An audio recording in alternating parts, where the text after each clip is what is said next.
novamente aqui na Jornada Paulista, edição 2023, Jornada Paulista de Cirurgia Plástica, Conecta Plástica Faga Medical, trazendo para vocês novamente mais um entrevistado. Todos os entrevistados são amigos e todos os amigos são maravilhosos, mas esse aqui é um cara especial. Esse aqui é um cirurgião plástico brasileiro que está ganhando projeções internacionais, mundiais, porque ele está tratando de um tema cada vez mais emergente na cirurgia plástica. Apresento para vocês, tenho certeza que dispensa apresentações, Dr. Gustavo Moreira, de Belo Horizonte, um dos maiores estudiosos hoje de feridas e gorduras e pressão negativa no tratamento de feridas, né? Não é isso? Isso. E é um cara que tem um conhecimento científico muito abrangente, tem ideias muito boas sobre tecido adiposo, sobre gordura. Mas antes de tudo, um amigo nosso, amigo do Dr. Pelon, está aí nos nossos grupos de discussão de gordura constantemente, tem muito conhecimento, tem trabalhos publicados, premiado.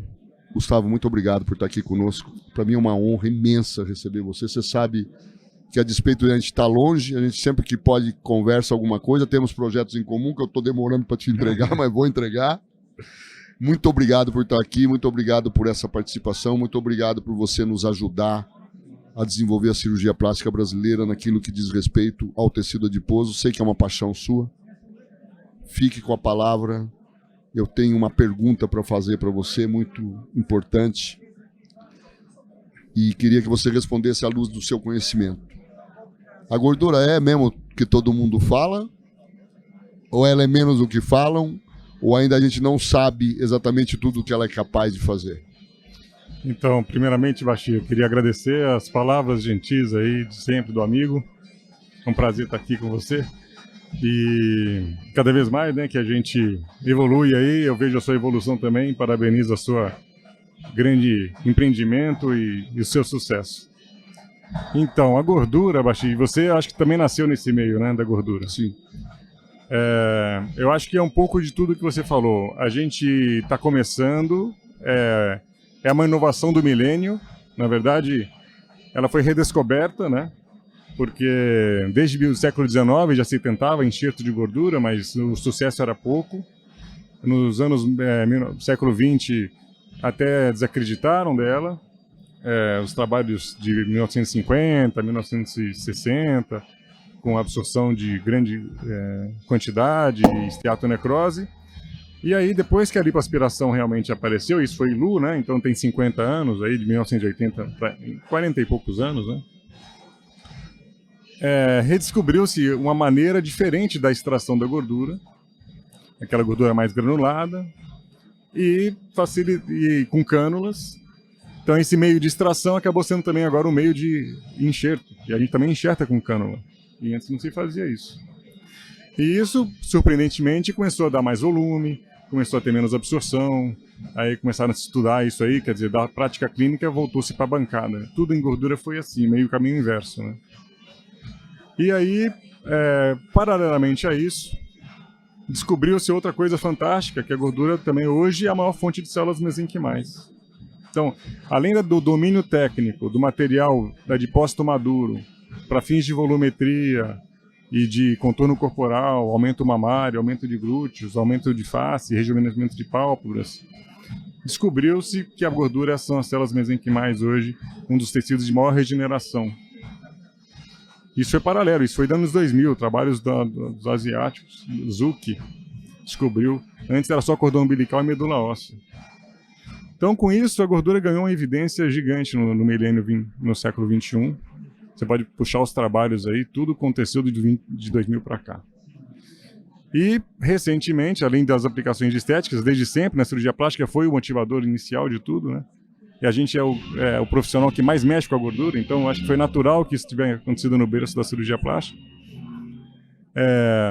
As aplicações foram ganhando grande amplitude, quer dizer, começou a mexer com cicatriz, aí começou a mexer com queimaduras, e agora a gente está mexendo com feridas, né?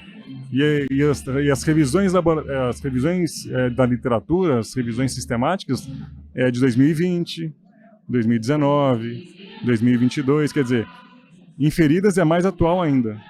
Então, uma coisa que eu acho que a gente tem que ter cuidado é que a gente, desde sempre, ou desde nesse entusiasmo, já mistura muitas coisas. E cada coisa é um pouco diferente da outra. Então, a gordura nano não tem nada a ver com a gordura in natura.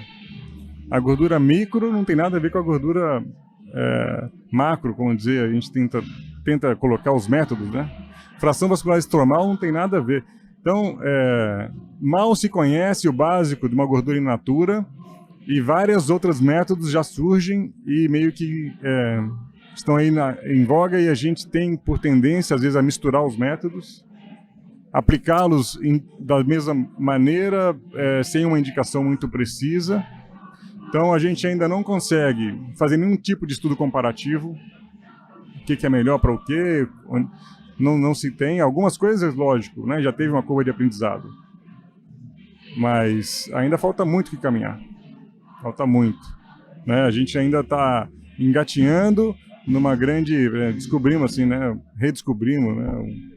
Um ovo de Colombo aí, a gordura que estava sempre na nossa cara, que a gente desprezava no lixo, né? E hoje é uma grande fonte de regeneração. E eu acho que tem diferença.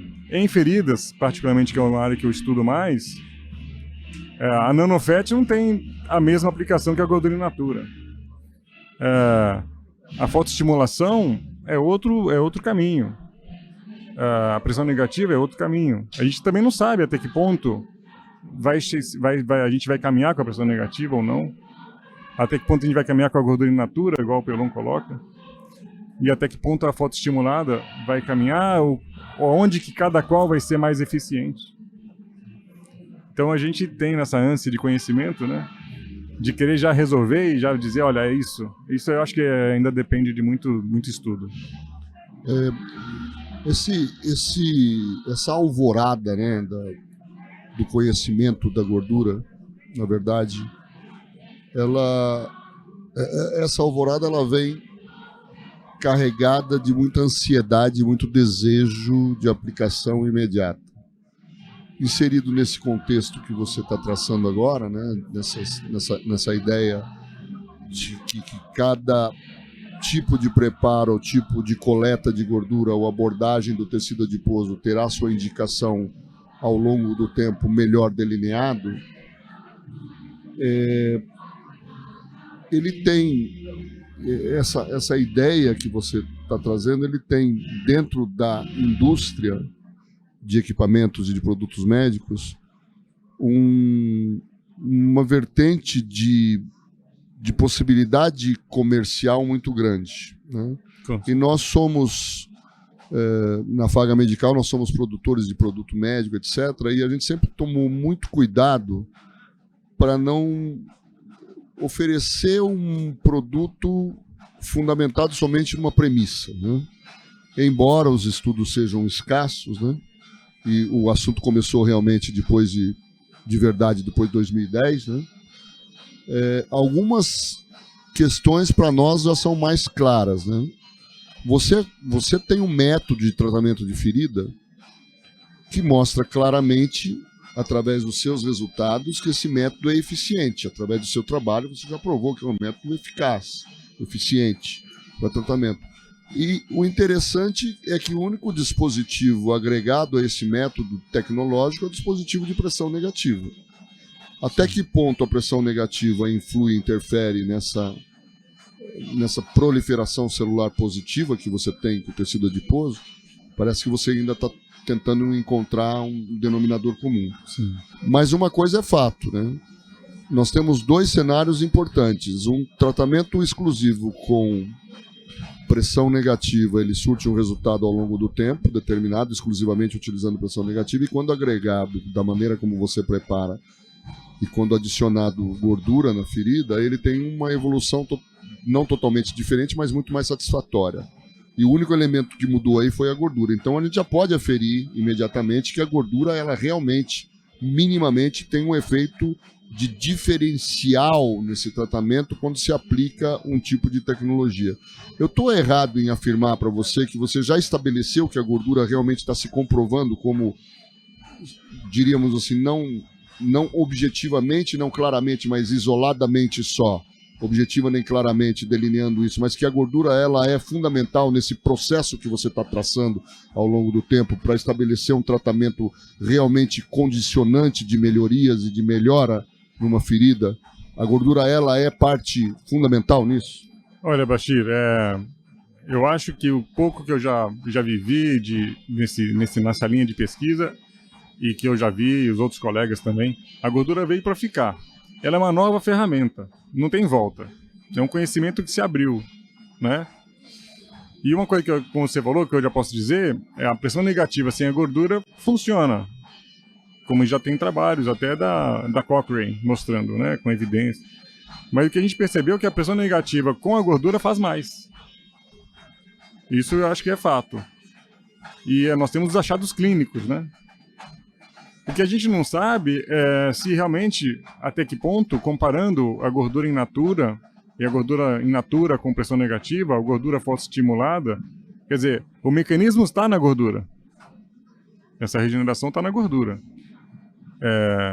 Qual maneira que ela vai ser acondicionada, qual maneira que ela vai ser colhida, qual maneira que ela vai ser processada, isso que ainda está para se estabelecer. Em qual ferida que ela vai ser utilizada, ou em qual tipo de doença, ou de moléstia, ou de defeito que ela pode ser, e cada qual no seu processamento, né, melhor indicada.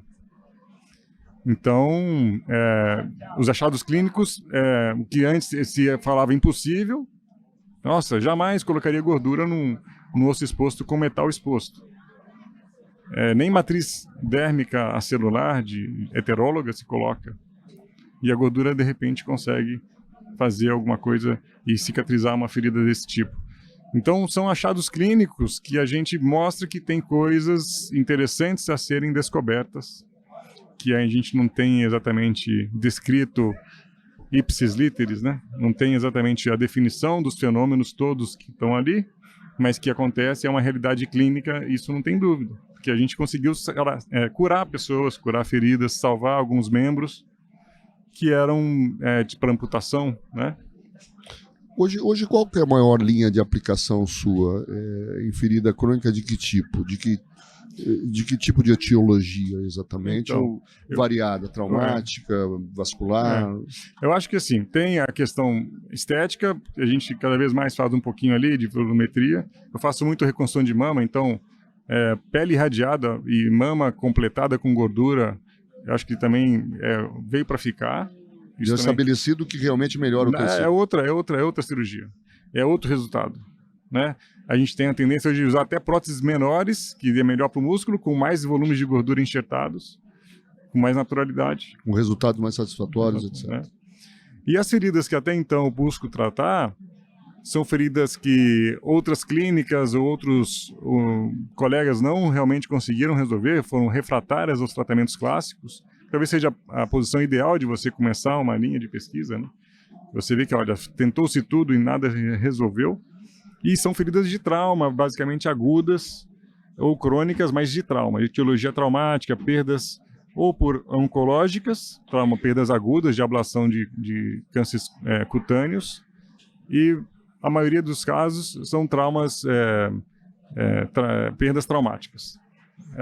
As questões de úlceras crônicas vasculares, que aí você tem uma doença de base muito séria, né, da hipertensão venosa, da isquemia de grandes vasos, ou do pé diabético também, que tem uma microangiopatia muito importante, eu não tenho dado ênfase, em princípio, porque eu acho que são muitos fatores, são muitas linhas de pesquisa, e a gente tem que focar numa linha para, pelo menos, mostrar o que a gente consegue nessa linha. Pode ser que a gente abra outras linhas, e vamos ver se a gordura vai ser efetiva com a úlcera varicosa, não sei, porque a doença de base pode ser determinante aí. Uhum. E aí pode anular a gordura. Não funciona. Mas o problema não é a gordura, o problema é a doença de base. É a doença de base. Então eu foquei em membro inferior, em trauma e bem distal. Porque quanto mais distal, menos os retalhos têm papel assim determinado. É mais difíceis, né? E às vezes uma gordura traz soluções que até então, como eu falei, não se acreditaria que ela pudesse trazer. Você consegue trazer para o nosso espectador, para o nosso ouvinte, delinear um caso, obviamente, com todo o princípio ético que você tem, em que a gordura se mostrou surpreendentemente eficaz, eficiente quando você talvez até tenha utilizado como um recurso de salvação, sim, você consegue... Eu acho que desde que eu comecei, e o meu entusiasmo e motivação foi cada vez aumentando justamente por conta disso, né? O meu primeiro caso, que está até publicado, a nota prévia, era de um senhor de 70 anos, com uma osteomielite de 50 anos, a pele toda já cronicamente consumida. Osteomielite de 50 anos. E a ortopedia me chamou para fazer a cobertura, obviamente eles foram debridar a medula óssea desse osso, na parte distal da tíbia, e hoje eles tratam a osteomielite, você tem que realmente remover o osso. Abrem aquela cortical anterior, deixa só na cortical posterior e raspa a medula interna. Uma canaleta. Né? Deixa uma canaleta. E se você deixar a osteomielite, pressão negativa não tem nem indicação de pôr. Você tem que curar a medula óssea doente e tirar aquele osso necrosado. E aí eles põem um biomaterial, que é um biovidro, que é um material bacteriostático, muda o pH local e tem sido muito eficiente no tratamento de osteomielite, que é das feridas, na minha experiência, de maior difícil solução. São os casos mais difíceis e refratários de osteomielite. E aí, já era um caso já muito multioperado, eu fiz um retalho fascicutâneo lá, ao acaso, bem no tornozelo distal. Obviamente, a gente não deseja isso, mas tive um insucesso, perdi a parte distal do retalho e descobriu justamente a medula óssea com o biovidro. E o biovidro acho que é R$100 mil, o tal do biovidro. Era importado da Alemanha na época, hoje tem similares. O convênio pagou o biovidro e o paciente ia perder o biovidro. E bactéria multiresistente, e aquela ferida enorme, assim, de 10 centímetros de tíbia, uma canaleta aberta, sem pele cobrindo. Era um caso, um senhor de mais de 70 anos, diabético, tal, assim, não era úlcera diabética, mas era por trauma. A indicação de amputação era uma possibilidade para ele. Pôr uma prótese e reabilitava ele, pronto, né? E parava com essa doença e abreviava o tratamento. Ele já estava na pressão negativa, ele estava perdendo o biovidro, era indicação de retalho. Ou mix cirúrgico, num senhor, tudo, num serviço. Eu não estou competindo com retalho, nunca quis competir. Sim, mas é um caso desesperador, né? Você fica até na dúvida, o que fazer, né? Você está cogitando amputação, inclusive. Aí eu falei assim, eu vou jogar a gordura, continuar com a pressão negativa, ganhando tempo, assim, de ver uma melhora da ferida, às vezes, pelo menos mantendo o paciente estável. E aí eu pus a gordura. Em 30 dias fechou a ferida. 30 dias? 30 dias de tratamento. Foi impressionante. Você não precisou nem de enxerto de pele, né? Aí, com 30 dias, granulou a calha óssea toda e eu pus enxerto de pele. Em cima do biovidro? E permaneceu o biovidro. Que loucura. Então, esse foi o primeiro caso, pra você ter ideia. E aí tem outras histórias. Aí vieram se somando. Aí foram outros casos. A ortopedia gostou da história. Né? Aí todos os casos que eles tinham dificuldade, eles foram me chamando. Olha, falhou retalho, falhou aqui, retalhos de perda. Tive colegas de várias regiões. Mas aí você começou a potencializar a utilização de gordura nas feridas. Então, exatamente. Aí eu tive que ter uma vivência, porque você ter uma calha e jogar gordura e tampar o vácuo é fácil. Agora, você ter uma ferida convexa, tipo um calcânio exposto, certo. Como é que você vai acomodar a gordura? E como é que você vai colar o adesivo do vácuo em volta daquela gordura babando em volta da sua ferida? Então, teve toda uma curva de aprendizado e realmente isso mudou o meu conceito de acondicionamento da gordura. Paralelamente à associação com a pressão negativa, hoje eu tenho uma visão diferente de como fazer um enxerto. Então mudou até essa história de como que eu fazia, e eu acho que na literatura não tem um protocolo. O que você chama de fazer o enxerto? A aplicação do enxerto? A acomodação do enxerto. A acomodação. Isso. Porque uma coisa é você colher a gordura, a outra coisa é você disponibilizar essa gordura no leito, no sítio, e a outra coisa é manter essa gordura lá. E aí é que você entra com essas novas ideias. Por conta de ter que fazer o esforço de poder adaptar a pressão negativa e nas diferentes e múltiplas feridas que eu tive que enfrentar, eu consegui desenvolver um método, tipo uma tática, de como trabalhar essa gordura, porque não tem na literatura, isso não é padronizado. Né? Como que você enxerga? Você pergunta para cada pessoa, para cada colega, cada um tem um tipo de conduta, de receita, cada um faz de um jeito. Né? Até onde eu sei, a maioria dos colegas é gordura livre, um curativo úmido em cima, deixando ela ali alguns dias. A ideia é que essa gordura só estimule, né? E que ela não faça muito além do que o estímulo que ela já produz. E hoje, com a pressão negativa e da maneira como a gente acondicionou, eu consegui talvez otimizar alguma coisa numa propriedade que a gordura não era colocada como matriz dérmica. Uhum. Porque até então não se falava em matriz dérmica em gordura. E eu tenho casos, e posso te mostrar casos, que realmente é muito igual. Que loucura. Então, Que imagina. loucura. Então, isso não sei se foi pela pressão negativa, se foi como eu acondicionei a gordura, mas cada vez mais eu tenho certeza de alguns conceitos, né, que a gente vai pegando. Quando a gente fala de acondicionamento de gordura, a gente tem que dizer obrigatoriamente a estabilização, a estabilidade dessa gordura. Exatamente. Que tática que você utiliza, se é que pode ser falado isso, e se você está aberto a falar isso, que tática, que estratégia que você utiliza para deixar uma gordura, vamos dizer, numa área, você já disse, um calcânio, por exemplo. Como é que para uma gordura ali? Exatamente. Então, isso está para ser publicado, né? A gente está preparando uma publicação do tipo de acondicionamento paralelo à série de 4 anos de segmento da pressão negativa. Fantástico, né? fantástico, Gustavo. Então isso está para publicar, porque agora o primeiro caso nosso foi em 2019, da pressão negativa. Então já tem 4 anos, 5 anos, né? E aí a gente está para fazer essas 2 publicações. E aí o que eu percebi? A estabilidade, como você falou, né? Então na tentativa ou no esforço de fazer a pressão negativa, talvez, como não foi colocado na experiência clínica da cirurgia plástica em feridas, a quantidade de gordura que eu emprego é muito maior do que se usava. O desperdício da gordura hoje é muito menor do que se perdia, porque eu não posso perder gordura. Primeiro que ela vai comprometer a vedação. Sim. Fica espalhando e melando a ferida. Segundo que os pacientes consumidos já tem pouca. Então você quer pegar aquele 60 ml da seringa e aproveitar 100%. 70, e não fazer outra coleta. Então eu fui nesse esforço, eu consegui hoje... A dificuldade te fez caminhar a descoberta de método mais eficiente para condicionar isso. Para fazer um enxerto. Porque é um enxerto, biologicamente. É um enxerto. E todo enxerto que a gente conhece tradicionalmente, enxerto de pele, o que a gente precisa de enxerto de pele para ele viver? Estabilidade.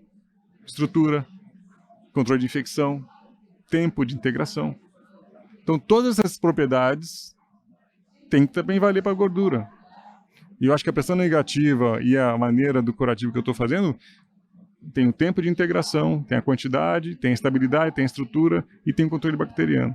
Então, essas questões eu consegui observar e são achados clínicos. Não tem uma série de evidências comprovadas de comparação, porque são casos únicos também, né? São feridas, assim, raras de acontecer. E todas complexas? Todas complexas. Perdas ósseas, infecções crônicas, infecções articulares, traumas de explosão articular, explosão de tornozelo. E quando que a gente vai ter, assim, o privilégio de ver esse trabalho? Mais quanto tempo? Amanhã eu vou apresentar. Aqui no Congresso. Aqui no Congresso. Olha aí, ó, Jornada Paulista de Cirurgia Plástica trazendo, 2023, né? Trazendo aqui um trabalho inovador, né? Em que a gente vai poder aprender, vai poder visualizar e entender como é que se estabiliza um tecido adiposo com intenção de regeneração num ambiente inóspito, né? Mais ou menos isso, né? Um ambiente difícil difícil controle, né? Justamente. Você apresenta amanhã o trabalho amanhã, completo. 10 minutos. Mas a ideia é publicar isso aí para dar mais clareza para os colegas, né? Que bom. Gustavo, você está enxergando essa onda, né, de inovação tecnológica na cirurgia plástica como um todo? Vamos falar de cirurgia, se é que a gente pode falar assim, né, na cirurgia estética, na cirurgia do contorno corporal. E a gente não consegue falar de cirurgia do contorno corporal sem falar de gordura, né? Não tem como, né? Não tem como. A gente tem acompanhado o trabalho de alguns colegas muito de perto. O trabalho do Maurício Viaro, por exemplo, do Maurício Schneider Viaro, que tem feito o graft, que é a enxertia de gordura muscular guiada por ultrassom. Primeiro com o objetivo de localizar possíveis zonas de perigo, de risco, né? E depois até como um guia de enxertia mesmo, enxertia em bolos, etc. Uhum. Tem algumas coisas que estão acontecendo nesse mundo que corroboram com a ideia de que realmente o tecido adiposo é muito mais enriquecedor para a nossa ciência do que, por exemplo, ele já notou, e está para ser publicado também, hiperplasia muscular. Pois é. Né? E ele conseguiu mensurar isso através de ressonância, etc.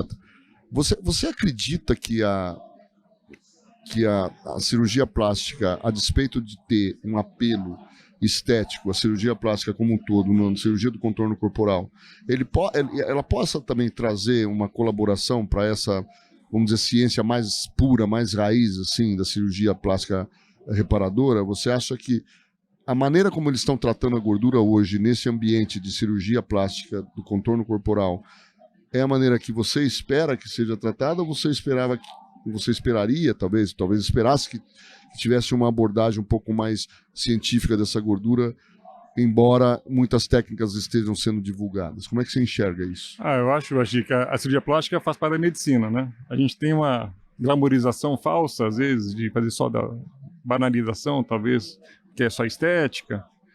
Mas se você for na raiz da cirurgia plástica, ela é uma cirurgia geral, né? A gente mexe desde o transplante capilar até a unha do dedão do pé. Mexe com órbita, mexe com crânio, mexe com fraturas de face. A ortopedia da face é do cirurgião plástico. A cirurgia da mão foi do cirurgião plástico. E a cirurgia plástica, historicamente, ela já contribuiu, inclusive, com o prêmio Nobel. Tem um cirurgião plástico norte-americano que ganhou o prêmio Nobel porque as pesquisas, eu acho que foi o primeiro transplante de rim, e as pesquisas de rejeição começaram com o transplante de pele. O estudo da rejeição eram modelos de transplante cutâneo. Então, a gordura vai ser mais um carro desses aí. A gente tem esse papel aí, pioneiro, talvez, na cirurgia plástica, porque a gente lida com a gordura. Talvez o mundo era cego para isso, né? Não foi cego para isso. Até que... Ela era descartada, né? Até que o Ilu, o Coleman e outros, né? E todos aí que antecederam, né? E sempre no seu esforço de resolver os seus problemas de consultório, conseguiram trazer essa luz, né? E aí as pesquisas na bancada começaram a comprovar os achados, né? Começaram a ver outras coisas e começamos a ver uma regeneração. E o Pelon tem o projeto Salamandra, né? Uhum. Que é o ideal da regeneração completa, funcional de todos os tecidos possíveis das perdas, né? Então, assim, eu acho que tem tudo que ver. A cirurgia plástica pode contribuir, sim. A cirurgia plástica estética, da maneira como ela está sendo tratada hoje, a cirurgia do contorno corporal, ela vai trazer, então, também uma colaboração para isso que você enxerga como utilização da gordura. Não digo a cirurgia estética, porque aí é uma escolha dos colegas. Assim, a maioria vai ficar, talvez, na cirurgia estética, na rede social, aquela história do mundo social e da qualidade de vida das pessoas. Mas quem quiser ir para reconstrutora, pesquisa de base, que é uma área um pouco mais, digamos, não tão evidente aí, né? Digamos, evidência no sentido de famosa, né? Mas que quiser fazer pesquisa de base, tem muito campo, tem muito potencial. Eu acho que todas as áreas cirúrgicas têm algum ganho, algum potencial a ser desenvolvido a partir da gordura. A partir da gordura. É isso aí. A gente poderia ficar conversando. Bom, gordura é um tema que a gente ama. É fantástico. Ficar conversando aqui. É uma linha de pesquisa muito gigante. Grande, né? É uma coisa louca a gordura. A gente poderia ficar conversando aqui até amanhã, até depois de amanhã. Isso. Gustavo, além de ser um cara simples, né? Ser um cara do bem demais, um menino. Eu falo menino, mas ele não é tão menino mais. Tão menino. Mas é um amigo, um parceiro, um cara que tem um conhecimento profundo.